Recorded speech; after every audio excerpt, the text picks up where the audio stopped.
प्यारे बच्चों, सूर्य के पद हम पढ़ने जा रहे हैं। मैंने कल ही कहा था कि ये बड़ा महत्वपूर्ण पाठ है और विरह वेदना से परिपूर्ण है। ब्रजबालाओं और कृष्ण की प्रेम की अभिव्यक्ति हुई है इसमें। और हमने उद्धव की बात कही।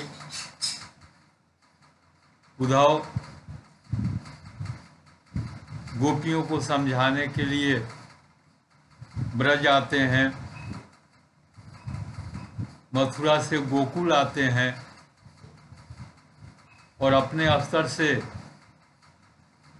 समझाने का प्रयास करते हैं। वे ये बताते हैं कि प्रेम करना है तो उस निरंकार से करो, निर्गुण परमेश्वर से करो। कृष्ण तो मानव है, इससे क्या प्रेम करना। लेकिन प्रेम में डूबी कृष्ण की विरह में व्याकुल ब्रजनंगाओं का पर कोई प्रभाव उद्धव का नहीं पड़ता है। अपितु वे तो यहाँ तक कह जाती हैं कि कूप में ही भांग पड़ी है। यहाँ के कुएं में, यहाँ के जल में ही कृष्ण का नशा है। किस किस को समझाओगे उद्धव। तो पहला पद जिसकी हम शुरुआत कर रहे हैं, बड़ा गौर से इसको देखना समझना। पता नहीं तू लोग देखता भी है नहीं वीडियो की, नहीं भगवान जाने।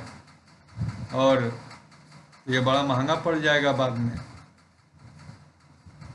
इतना समझ लो कि ये बड़ी महंगा पड़ेगा। तो पता नहीं कब लॉकडाउन खत्म होगा। लॉकडाउन खत्म होगा भी तो स्कूल चालू होगा कब, क्योंकि स्कूल चालू होने में तो यूं ही संशय है कि थोक भाव से बच्चे और समूह एक जगह एकत्रित होता है। कोरोना का डर सबसे ज़्यादा इन्हीं से होता है, समूह से ही है।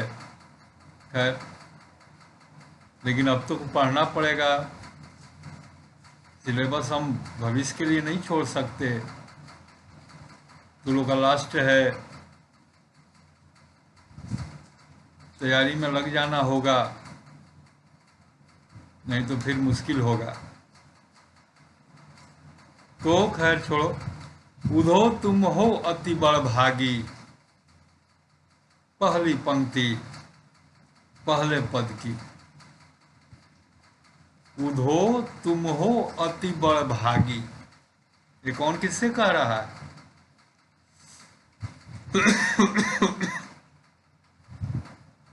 गोपियां उद्धव से कह रही हैं, क्योंकि उद्धव तो समझाने गए हैं, ब्रह्म ज्ञान देने गए हैं, ज्ञान मार्ग के पथिक बन के गए हैं, भक्ति मार्ग वालों को समझाने के लिए। प्रेम मार्ग वालों को समझाने के लिए। हमने कल ही इसका जिक्र किया था। इसको दिमाग में रखना होगा। गोपियां प्रेम मार्ग की पुजारन है, भक्ति मार्ग की पुजारन है,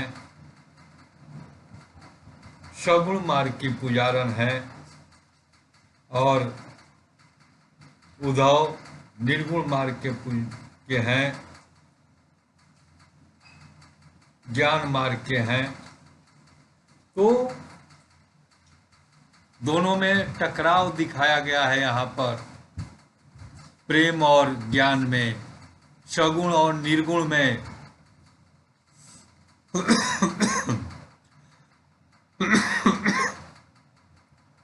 पहली पंक्ति, उधो तुम हो अति बड़ भागी। ब्रजबालाएं उधो से कह रही। देखने में तो सीधा अर्थ है, कह रही है ब्रजबालाएं गोपियां कि हे उधो, हे कृष्ण के सखा,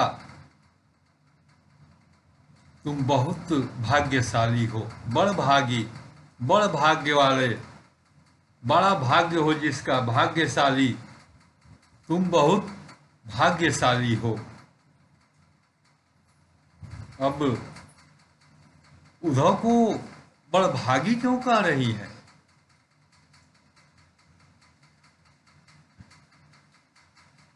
उद्धव तुम हो अति बड़ भागी। हे उद्धव, तुम भाग्यशाली हो, अत्याधिक भाग्यशाली हो। अपरस, दूसरी पंक्ति, अपरस रहत सनीहता गाते, नाहिन मन अनुरागी। अपरस, निर्लिप्त, अछूता, अपरस रहत स्नेह तागा ते, तागा माने धागा, बंधन। कर रही है ब्रजबालाएं, कटाक्ष कर रही हैं, व्यंग, उद्धव को बड़ भागी कह करके व्यंग कर रही हैं। कह रही हैं कि तुम प्रेम स्नेह के बंधन में नहीं हो, तुम अपरस हो, तुम प्रेम के बंधन से अछूते हो। तुम्हारे ऊपर प्रेम का कोई बंधन नहीं है, तुम्हारे भीतर प्रेम के प्रति कोई राग नहीं है। तुम प्रेम के बंधन से मुक्त हो। अपरस रहत स्नेहता गाते, प्रेम के बंधन से तुम मुक्त हो। नाहिन मन अनुरागी, अनुराग कहते हैं प्यार को, प्रेम को, और नहीं तुम्हारे मन में अनुराग है। नाहिन मन अनुरागी, नहीं तुम्हारे मन में अनुराग है, नहीं प्रेम है, इसलिए तुम प्रेम के बंधन से मुक्त हो। अब ये पंक्ति क्यों कह रही है गोपियां? उद्धो तुम हो अति बड़ भागी। हे उद्धो, तुम बहुत भाग्यशाली हो, बड़े भाग्यवान हो, क्योंकि तुम्हारे मन में, तुम्हारे हृदय में कोई अनुराग नहीं है, कोई प्रेम नहीं है। तुम प्रेम के बंधन से मुक्त हो, अछूते हो।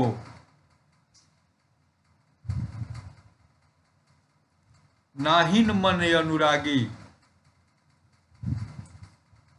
प्रेम के बंधन से मुक्त हो।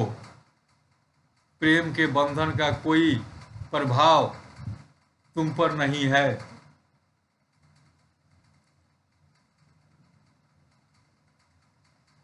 पुरैन पात रहत जल भीतर, तारस देह न दागी। अगली पंक्ति है, पुरैन पात, पुरैन कहते हैं कमल, कमल को। पुरैन पात रहत जल भीतर, तारस देह न दागी।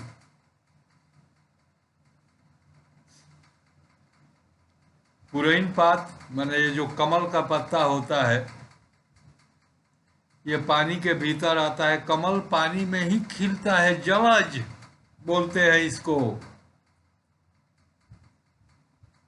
लेकिन इसके पत्ते पर पानी का छींटा भी नहीं पड़ता। पानी में जन्मता है, पानी में जीवित रहता है, लेकिन पानी के प्रभाव से ये वंचित रहता है। पुरैन पात, कमल का पत्ता पानी में जन्मता है, पानी में ही उसका पत्ता रहता है, लेकिन उसके पत्ते पर पानी का प्रभाव नहीं पड़ता। ऊपर से उसका पत्ता सूखा रहता है। तारस देह न दागी, उसके देह पर, उसके शरीर पर पानी का रस, पानी का प्रभाव नहीं होता। अब ये बात, अब इस कड़ी को मिलाओ,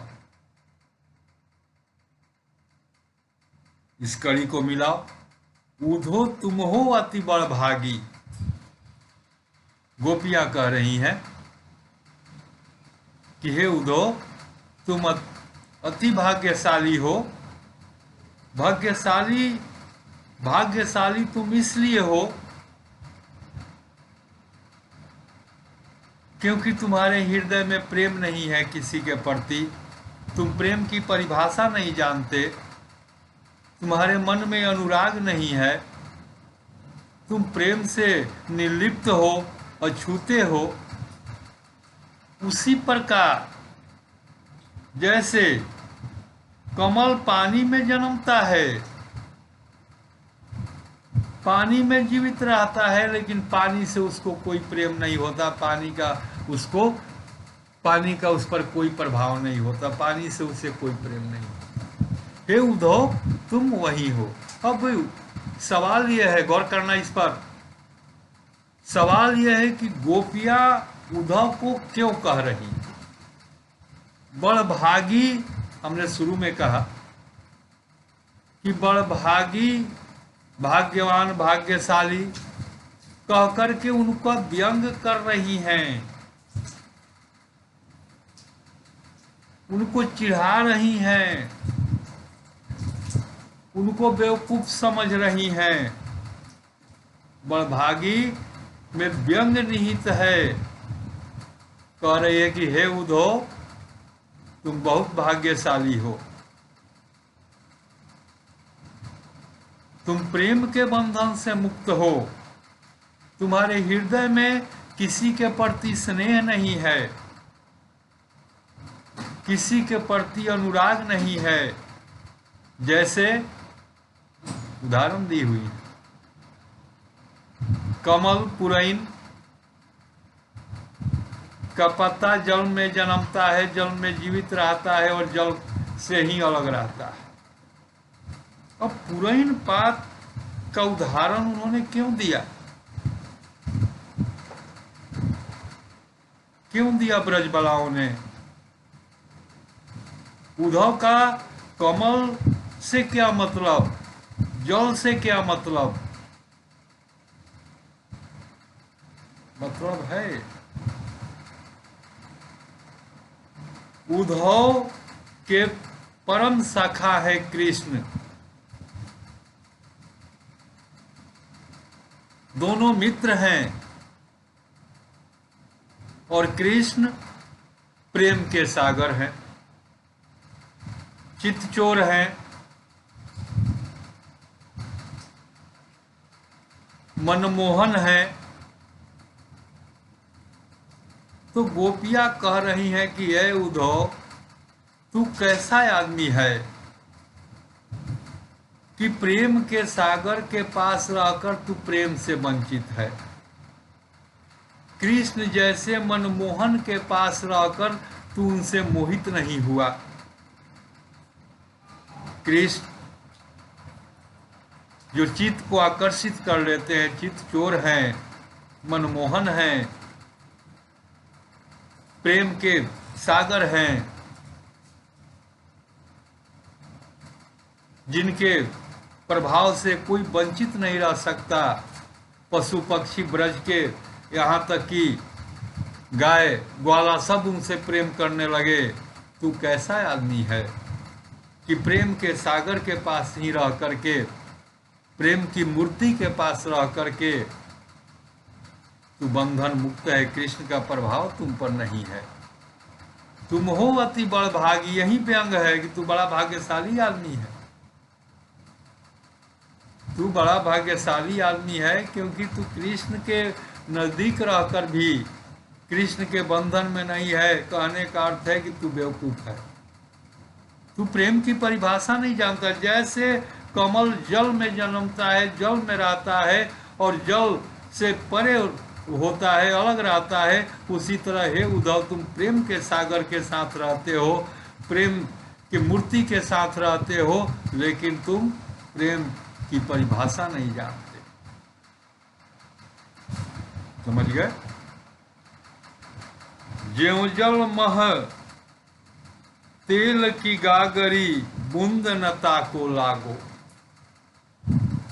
ज्यों जल मह तेल की गगरी, बूंद न ताको लागो। दूसरा उदाहरण दे रही है ब्रजबलाएं, कह रही हैं कि एक तो पुरैन पात का उदाहरण हो गया, दूसरा तेल की गगरी का उदाहरण दे रही है। तेल पर पानी का प्रभाव नहीं पड़ता, हम शरीर में भी तेल मल रहे हैं, ऊपर से नहा ले तो लगता ही नहीं कि पानी भी शरीर से चिपका है। तो तेल की जो गगरी होती है उसको जल में रखा जाए, जल में डालने पर भी बूंद न ताको लागी, जल की बूंद उस पर नहीं ठहरती। जल की बूंद का प्रभाव उस तेल की वाली गगरी पर नहीं होता, वह तेल की गगरी पर पड़ते ही छलक के नीचे गिर जाता है। तो कह रही है कि तुम, गोपियां कह रही हैं कि तुम पुरैन के पात हो, कमल हो, जो जल में रहकर ही जल के प्रभाव से वंचित हो। दूसरा, तुम तेल के गगरी के समान हो, जो जल में जिसको डाला जाए, जल में रखा जाए तो जल का प्रभाव नहीं होता। उसी तरह हे उद्धव तुम प्रेम के सागर, प्रेम की मूर्ति, दयानिधि भगवान कृष्ण के पास रहकर के भी तुम कृष्ण के प्रेम से वंचित हो। तू बड़ा भाग्यशाली है। व्यंग है यहाँ पर, भाग्यशाली कहकर के वास्तव में उनको बड़भागी नहीं कहती, बल्कि उन पर व्यंग करती है, उनकी मूर्खता पर हंसती है, उनको मूर्ख समझती है और कहती है कि जैसे कमल का पत्ता जल में रह करके जल विहीन रहता है, तेल की गगरी पर जल की बूंद नहीं ठहरती, उसी तरह हे बेवकूफ उद्धव तू प्रेम के सागर के पास भी रह करके प्रेम से वंचित है। तुम्हारा मन अनुरागी नाहीन, मन अनुरागी, तुम्हारे मन में प्रेम नहीं है। आगे कहती है कि प्रीत नदी, प्रीत प्रेम, प्रीत नदी में पाँव न बोरियो, दृष्टि न रूप परागी। है उद्धव, तुम प्रेम की नदी में तूने कभी अपना पैर नहीं डुबाया, प्रेम का मर्म तुम नहीं जानते, तुम प्रेम विहीन शुष्क व्यक्ति हो। प्रेम नदी में जो प्रीत की नदी होती है, प्रेम उसका अर्थ तू नहीं जानता, तूने कभी उसमें अपने पाँव नहीं डुबोयो। पाँव न बोरियो, बोलना मैंने डुबोना। प्रेम नदी में पाँव न बोरियो, दृष्टि न रूप परागी। और तुम्हारी जो ये दृष्टि है ये मोहक नहीं है, तुम्हारी दृष्टि किसी पर मोहित नहीं होती, नहीं तो तुम मनमोहन के पास रह करके तुम मोहित नहीं हुए। तुम प्रेम की परिभाषा नहीं जानते, तुम प्रेम के बारे में कुछ नहीं जानते, इसलिए कह रही है कि प्रीत नदी में पाँव न बोरियो, दृष्टि न रूप परागी, तुम्हारे दृष्टि में कोई मुग्धता नहीं है, तुम्हारी दृष्टि किसी पर टिकती नहीं है, किसी पर मोहित नहीं होती, तुम प्रेम नदी में पांव नहीं डुबे हो, तुम प्रेम के पीर को, दर्द को नहीं जानते हो। सूरदास अबला हम भोरी, गुर चाटी ज्यों पागी। अंतिम पंक्ति सूरदास कह रहे हैं कि गोपियां कहती हैं, अबला हम, गोपियां कहती हैं कि हे उद्धव, हम अबला हैं, असहाय हैं, बिना बल के हैं, और भोरी माने भोले हैं। हम अबला और भोले हैं, गुड़ चाटी जो पागी, और गुड़ और चाटी में, चाटी माने चीटी, गुड़ और चीटी में जो प्रेम होता है, हमारा कृष्ण के साथ वैसा ही प्रेम है।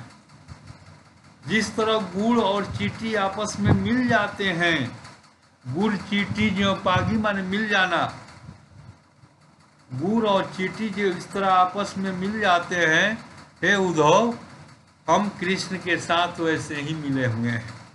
हमारा प्रेम कृष्ण के साथ वैसे ही है जैसे गुड़ और चीटी का प्रेम होता है, दोनों एक दूसरे से मिले होते हैं।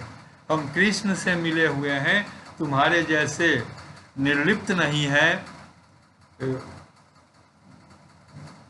नाहिन मन अनुरागी, तुम्हारे जैसा अनुराग विहीन नहीं है, तुम प्रेम की परिभाषा नहीं जानते, तुम वास्तव में बड़भागी अर्थात बेवकूफ हो, तुम प्रेम के सागर के पास रह करके भी तुम प्रेम से अपरिचित हो।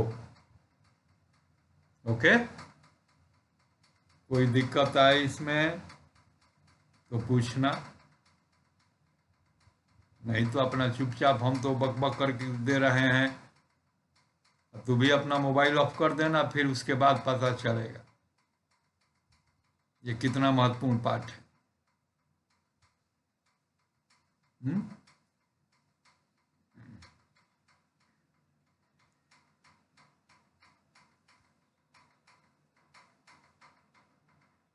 क्वेश्चन लिखो SW में।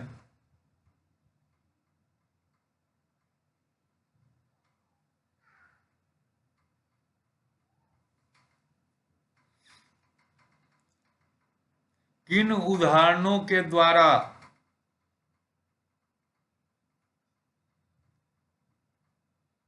गोपियां उद्धव को अनुराग विहीन बताती हैं? किन उदाहरणों के द्वारा गोपियां उद्धव को अनुराग विहीन बताती हैं?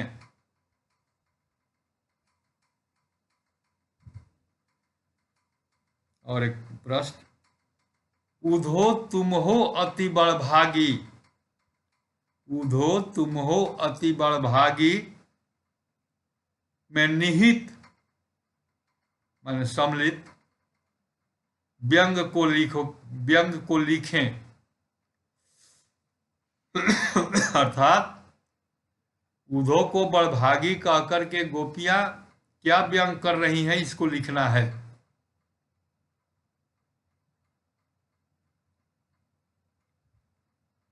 और प्रीत नदी में पांव न बोरियों, दृष्टि न रूप परागी, गौर से सुनना, प्रीत नदी में पांव न बोरियों, दृष्टि न रूप परागी, इस पंक्ति का भाव लिखना है। बस 3, बहुत सीरियसली इसको लिखना, समझे? Okay, thank you.